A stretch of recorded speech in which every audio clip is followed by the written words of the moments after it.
Hey everyone, and welcome to the video today, and in today's video I'm going to be going over everything we know so far regarding Final Fantasy VII Remake Part 2.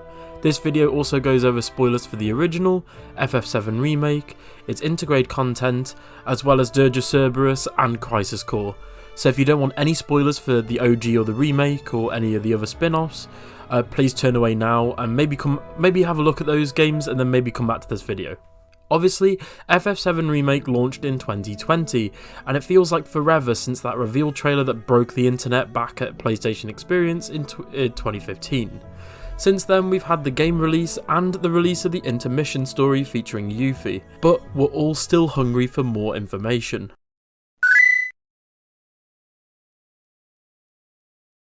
Although the game is around 30 to 60 hours to play through, the remake only covers the first 3 to 6 hours of the original, mainly focusing on Midgar and the different sectors within.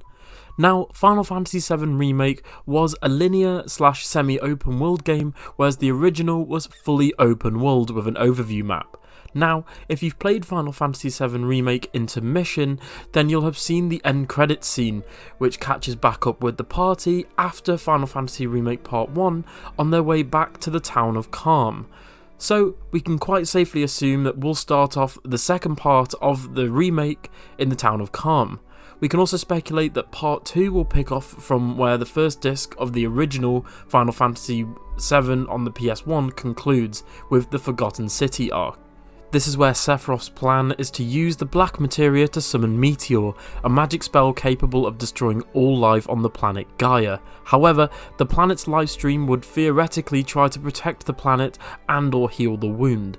Sephiroth hopes to absorb the lifestream and become a god when that happens. Right after the Midgar arc in the story, the party goes to Calm, where Cloud tells a story about his past that we later learn is incorrect and fractured. Then we will visit locations such as Junon, Golden Saucer, and then Cosmo Canyon and other locations whilst hunting down the black materia. Disc 1 of the original concludes with Sephiroth getting the black materia, and then massive spoilers here, honestly this is your last chance if you haven't played the original, killing Aerith in that iconic scene at the Forgotten City when she's praying to cast holy magic to prevent Meteor, obviously the iconic scene where Sephiroth drops down and stabs Aerith in the back. However, if we've noticed anything so far regarding Final Fantasy VII Remake, we can't expect the sequel to mirror the original story exactly. For example, we have the changes to the story being the fact that Biggs is still alive and the whole new alternate timeline / dimension, with Zack now being alive and returning to the church. There's also the implementation of the Dirge of Cerberus side content, as well as maybe a few things from Advent Children in the future, who knows, as well as characters breaking from the original story to defy destiny. So, for example, we could have a convergence of timelines where Zack reunites with the party, primarily being Aerith and Tifa and Cloud, or potentially different characters dying at new parts of the game.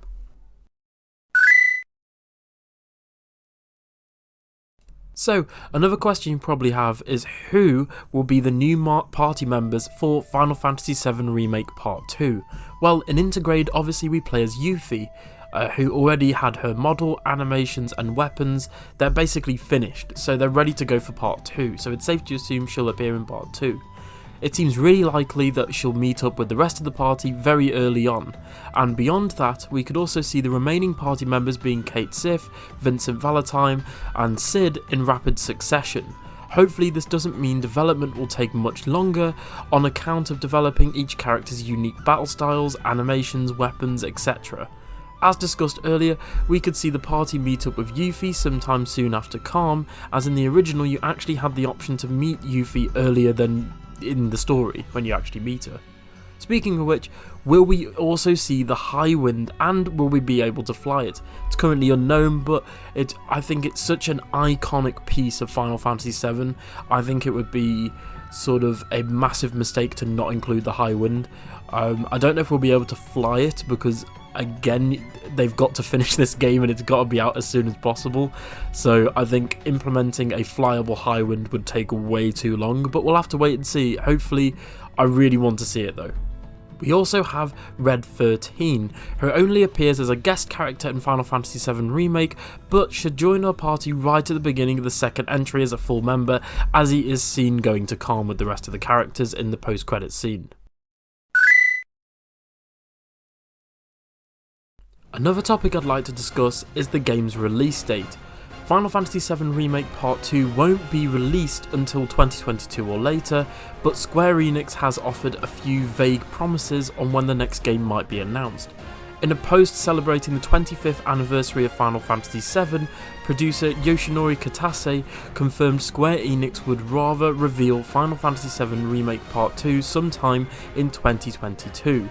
This is a quote from him saying, "We just started the 25th anniversary of Final Fantasy VII, so we want to celebrate and get the fans excited.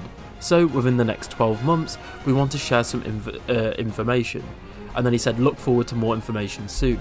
Now personally, me knowing Square Enix with sort of my fascination with Final Fantasy and Kingdom Hearts, I'm going to predict that the game's going to release in 2024. I think we're going to get sort of a teaser trailer this year. I think we're going to get a proper blowout in 2023, and then the game's going to release in sort of early spring 2024. We may see, obviously the global pandemic could play into it. I know that's one thing that they said back in 2020 and 2021 with Final Fantasy VII was the global pandemic hit Square Enix quite hard, because Square Enix like to do a lot of things in-house. They don't really get many contractors, they like to do it themselves. Obviously Square Enix do have a habit of announcing the games far too early, and then obviously taking a long time to polish said games, and then they come out at it 5 years later. I mean, Kingdom Hearts 3 and Final Fantasy VII Remake are excellent examples of that, so we're going to have to see on when the game is released. Now, will the game be open world? It's difficult to say at this point, but could the game be fully open world like in the original?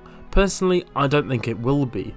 I think it will be similar to Final Fantasy VII Remake's Part 1, where it's very linear with some backtracking and exploration, so you can go to previously explored areas, such as Wall Market, etc. I do think that we'll see a world map where you can travel to different areas, such as the Chocobo Farm, Calm, Costa del Sol, the Golden Saucer, etc. I think personally this is, I don't know if I've come up with this, I mean in my head I have, but I don't know if anyone else has had this idea as well.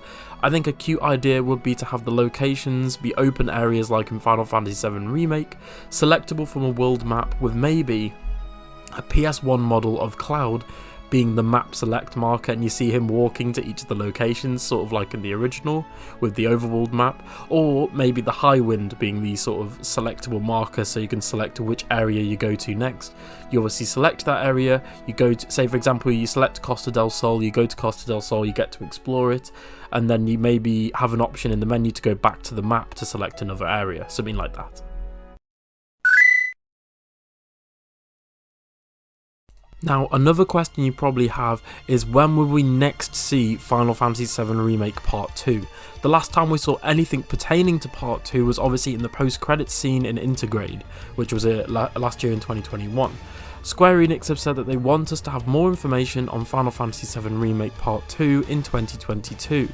This year also being the 25th anniversary of Final Fantasy, I do think Square Enix will indeed show at least at the bare minimum a trailer. Where Part 1 took 5 years to release from reveal, but I do think it will take less time, with a lot of the work being, for example, models, assets, music, the overall battle system and gameplay, that's already been completed. Obviously we just need to essentially do the new stuff, things like riding and racing chocobos, things like that, all the new party members, cutscenes, music, that sort of thing that's going to take the time up. I do think we'll see a proper reveal this year with the game launching in 2024, like I've previously stated, as we do know Square Enix like to take their time, as most of their work is done completely in-house, with obviously barely any work being sent abroad. We could also see the game revealed at the Summer Games Fest in June, which seems to have completely killed off E3, as E3 is no longer a thing. It's not even digital only, it's just straight up not happening. So Summer Games Fest seems like the only possible place that they can show a trailer, unless Square Enix do their own anniversary livestream or event. Now, how many parts will Final Fantasy Remake Part 2 have? Or the game as a whole?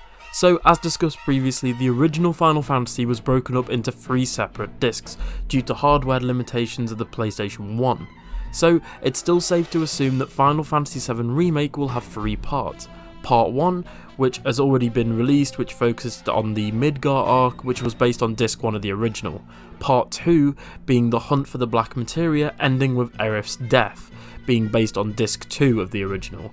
And I'm then speculating even further than that, this is obviously quite a few years away, but Part 3 for Final Fantasy VII Remake, which would be its own separate game, being Cloud obviously being wheelchair bound, the weapon attacking Midgar, obviously the return of Midgar and the downfall of Shinra, and then the 1 week of the meteor striking the surface of Gaia, with obviously the final part with fighting Sephiroth, etc.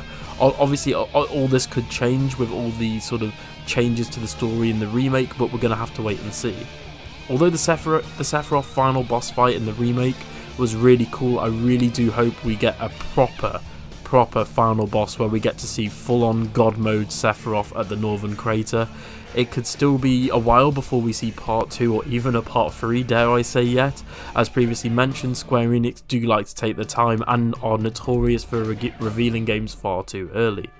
So, thank you so much for watching. Unfortunately, we don't actually know too much in regards to Final Fantasy VII Remake Part 2, but hopefully we should know more with the 25th anniversary event likely coming in the future, and maybe Summer Games Fest as well, and it's just looking really promising. I've got to be honest, Final Fantasy VII Remake is one of my favourite games of all time.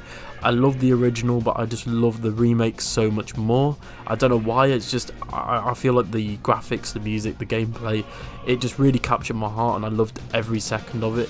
So I can't wait to see what they improve and what they do with a part 2. Personally, I hope they don't stray too much from the original story. I hope, obviously the stuff with Zack in the alternate timeline, that looks really interesting, but I do hope they keep it new and exciting whilst also pertaining to the original story, because I think the original Final Fantasy VII is one of the best JRPGs of all time, so I really hope that they just capture that original magic so much more. Anyway guys, thank you so much for watching, and I'll see you guys in the next one. Bye!